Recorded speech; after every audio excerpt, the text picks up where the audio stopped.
यदि आपके जीवन में दुख है तो कल आपको ये मिलने वाला है।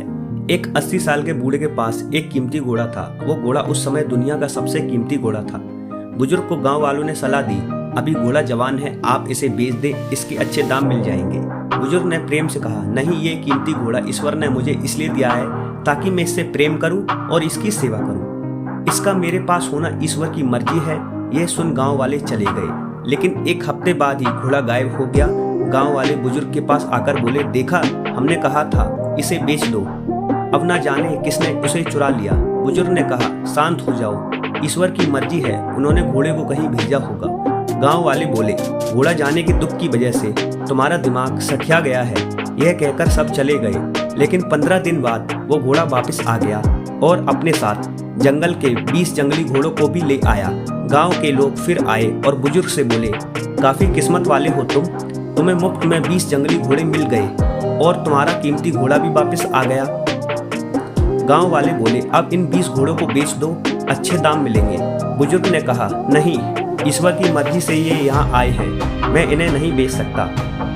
गांव वाले बोले, तुम्हारा दिमाग खराब हो गया है, तुम इन्हें बेचकर अभी भी अमीर बन सकते हो। और ये कहकर वो चले गए। एक दिन बुजुर्ग का जवान बेटा उन घोड़ों की सवारी कर रहा था। तभी एक घोड़े ने उसे पटक दिया, जिससे बेटे के दोनों पैर टूट गए।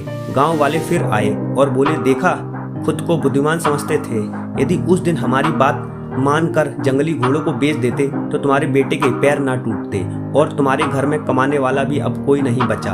बुजुर्ग ने कहा, नहीं, ईश्वर की मर्जी से ये सब हुआ है, तुम शांत हो जाओ। गांव वाले इस बुजुर्ग को गालियां देते हुए गए कि तुम और तुम्हारा ईश्वर सब बकवास है। कुछ दिन बाद गांव में जंगली प्रजाति के लोग घुसे और गांव के जवान लड़कों को बलि देने के लिए जबरदस्ती लड़कों को उठा लिया, लेकिन उस बुजुर्ग के बेटे को नहीं ले गए क्योंकि उन्हें स्वस्थ शरीर के लोग चाहिए थे और लड़के के पैर टूटे हुए थे, पट्टियां बंधी हुई थी। गांव वाले फिर आए, बुजुर्ग से बोले, तुम सचमुच किस्मत वाले हो, अब तुम्हारा लड़का ठीक हो गया है, इसकी शादी कर देना। बुजुर्ग ने कहा, नहीं, ईश्वर की मर्जी, जो उसे मंजूर होगा वो होगा। गांव वाले फिर बोले, तेरे कुछ काम सफल हो गए तो तू अपने आप को महान मत समझ। गांव वाले गुस्से में चले गए। कुछ समय बाद लड़का स्वस्थ हुआ और लकड़ी काटने के दौरान वो राजा के महल के आगे से रोज गुजरता था, जहां राजा की बेटी और उस लड़के को एक दूसरे से प्यार हो गया। राजा का वंश संभालने के लिए कोई दूसरा न होने की वजह से राजा ने लड़के से अपनी बेटी की शादी करवा दी और उसे राजा बना दिया। लेकिन मजे की बात यह हुई, इसके बाद गांव वाले फिर कभी सलाह देने नहीं आए। वो बुजुर्ग दरवाजे पर बैठ गांव वालों का इंतजार करके हंसता रहा और मन ही मन कहता रहा, पागलों, सब ईश्वर की मर्जी से होता है, तुम बेवजह हड़बड़ा जाते थे। दोस्तों, इस कहानी से आप 2 बातें सीखने को मिलती हैं। आपको नहीं पता आज जो आपके साथ हो रहा है वो कल आपको किस जगह पहुंचा दे, आपकी किस्मत में क्या लिख दे।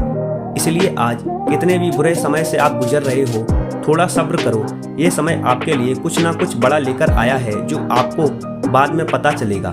जिस व्यक्ति को ईश्वर अल्लाह परमात्मा पर भरोसा होता है कि वो मेरे साथ कभी गलत नहीं होने देंगे, ऐसे व्यक्ति के साथ ईश्वर कभी गलत नहीं होने देते हैं। ईश्वर की व्यवस्था पर यकीन रखिए। इसलिए बुरा समय है तो ईश्वर पर आस्था रखो और मेहनत करते जाओ और एक दिन आपका जीवन संपूर्ण सफल हो जाएगा।